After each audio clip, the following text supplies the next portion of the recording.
Vous l'avez vu des centaines de fois, cette bosse caractéristique à l'avant du Boeing 747. Sur les photos d'aéroports, dans les films, peut-être même par le hublot d'un autre avion qui le croisait sur le tarmac.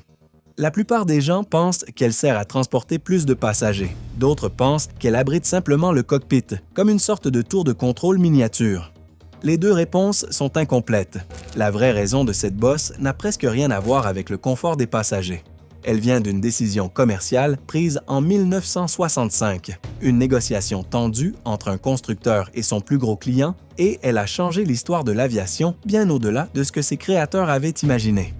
Aujourd'hui, on remonte à la source de cette décision et on découvre pourquoi cette bosse est devenue, par accident, l'un des symboles les plus reconnaissables de toute l'aviation commerciale. En 1965, Boeing négocie avec Pan Am pour construire le plus gros avion de ligne jamais conçu.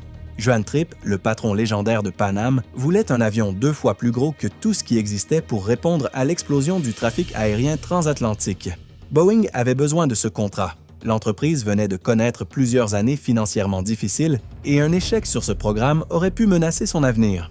Mais Pan Am pose une condition surprenante avant de signer. L'avion doit pouvoir être facilement converti en cargo si le marché des avions supersoniques, alors en plein essor, rendait les avions passagers obsolètes. Cette crainte n'était pas absurde à l'époque. Le Concorde venait d'être annoncé. Les Soviétiques développaient leur propre concurrent supersonique, le Tupolev Tu-144. Tout le monde dans l'industrie pensait que l'avenir du transport long courrier serait supersonique et que les gros avions subsoniques deviendraient rapidement obsolètes pour le transport de passagers. Johan Tripp ne voulait pas risquer un investissement aussi colossal sur un avion qui pourrait devenir inutile en quelques années. Il voulait une garantie. Si les passagers délaissaient le 747 pour des avions supersoniques, l'appareil devait pouvoir se reconvertir en transporteur de marchandises. Pour convertir un avion passager en cargo, il faut pouvoir charger des conteneurs énormes par l'avant, directement dans le nez de l'appareil, sans avoir à les faire passer par une porte latérale étroite. Mais où placer le cockpit si le nez entier doit s'ouvrir comme une porte de garage?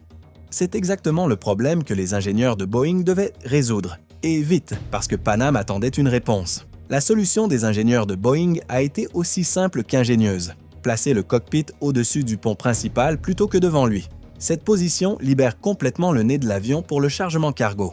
Et elle crée, par construction, cette bosse caractéristique au sommet du fuselage avant. Joe Sutter, l'ingénieur en chef du programme, qu'on appellera plus tard le père du 747, a dirigé une équipe de plus de 4500 personnes pour transformer cette contrainte en solution viable en un temps record d'environ 16 mois. L'équipe a dû résoudre des défis structurels considérables. Placer le cockpit plus haut signifie que les pilotes se retrouvent à plus de 5 mètres au-dessus du sol au décollage, une hauteur qui change complètement la perception de la piste et qui a nécessité une formation spécifique pour les premiers pilotes du 747. Ce n'est qu'après cette décision technique que les ingénieurs ont réalisé qu'ils pouvaient exploiter l'espace supplémentaire créé par cette surélévation. Et c'est là qu'est née la suite de l'histoire, une histoire que personne n'avait anticipée au moment de dessiner les premiers plans. Au départ, cet espace au-dessus du pont principal devait simplement loger le cockpit et un petit salon. Mais les compagnies aériennes ont vite compris le potentiel commercial de cet espace.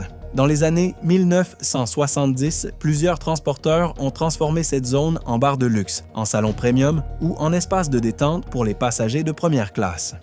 Sur certains 747 historiques de TWA ou de Pan Am, on y trouvait des pianos, des canapés en cuir profond et même des coins-bars avec serveurs dédiés. Une expérience qui ressemblait davantage à un salon d'hôtel qu'à une cabine d'avion. Les passagers payaient un supplément important simplement pour avoir accès à cet étage supérieur, qui était devenu un symbole de prestige absolu dans l'aviation des années 1970 et 1980. Plus tard, à mesure que les compagnies ont voulu maximiser leurs revenus par siège plutôt que par expérience de luxe, cet espace est devenu une extension de la première classe ou de la business class. Quelques rangées de sièges supplémentaires au-dessus du pont principal, généralement entre 20 et 50 sièges selon la configuration et la version de l'appareil. Et finalement, sur les versions cargo du 747, celles que Pan Am avait précisément réclamées en 1965, le nez entier s'ouvre effectivement vers le haut, exactement comme prévu, pour charger des marchandises volumineuses directement par l'avant. Cette caractéristique fait aujourd'hui du 747 Cargo l'un des avions les plus recherchés pour transporter des charges exceptionnelles. des moteurs de fusée, des hélicoptères entiers ou des pièces industrielles trop grandes pour tout autre avion commercial. Mais voilà le détail que presque personne ne connaît, même parmi les passionnés d'aviation. Cette bosse n'est pas qu'une solution de stockage. Elle a aussi un effet aérodynamique bénéfique, totalement involontaire au départ. Sa forme arrondie et progressive réduit la traînée à l'arrière de la structure, un phénomène que les ingénieurs aéronautiques appellent le Area Ruling, ou règle de Whitcomb. Cette théorie, développée dans les années 1950 par l'ingénieur de la NASA, Richard Whitcomb, explique comment une transition douce entre différentes sections d'un fuselage réduit la résistance de l'air à haute vitesse. Sans cette transition douce créée par la bosse, l'air créerait des turbulences plus importantes à la jonction entre le cockpit surélevé et le reste du fuselage, un peu comme l'eau qui tourbillonne brutalement derrière un rocher anguleux dans une rivière, plutôt que de s'écouler doucement autour d'une forme arrondie.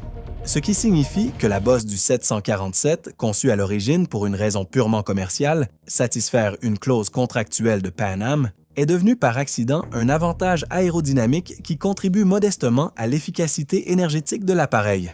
Un coup de chance né d'une contrainte imposée par un client il y a 60 ans et que les ingénieurs n'ont découvert qu'après coup en analysant les données de vol des premiers prototypes. Et voilà l'ironie finale de cette histoire. La crainte qui a tout déclenché, celle de Juan Trippe face à la menace supersonique, ne s'est jamais réalisée. Le Concorde est entré en service commercial en 1976, mais il n'a jamais remplacé les avions subsoniques comme le 747. Sa consommation de carburant était trop élevée, son rayon d'action trop limité et son bruit au décollage trop important pour la majorité des aéroports du monde. Le Concorde n'a jamais transporté plus de 100 passagers par vol, contre plus de 400 pour un 747. Économiquement, il ne pouvait tout simplement pas concurrencer la capacité et l'efficacité du géant de Boeing sur les routes long courrières classiques.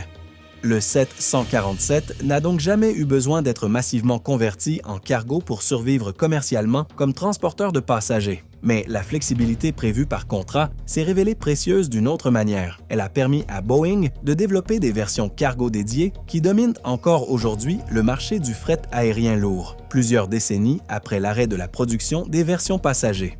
La prochaine fois que vous verrez un Boeing 747, cette bosse ne sera plus juste un détail esthétique. Ce sera la trace visible d'une négociation commerciale de 1965, d'une crainte du Concorde qui ne s'est jamais réalisée et d'un coup de génie d'ingénierie qui a transformé une contrainte en avantage. C'est ça, l'histoire de l'aviation. Est-ce que vous saviez à quoi servait vraiment cette bosse avant cette vidéo? Dites-le moi en commentaire. Et si cette vidéo vous a appris quelque chose, abonnez-vous, parce que la prochaine va encore plus loin.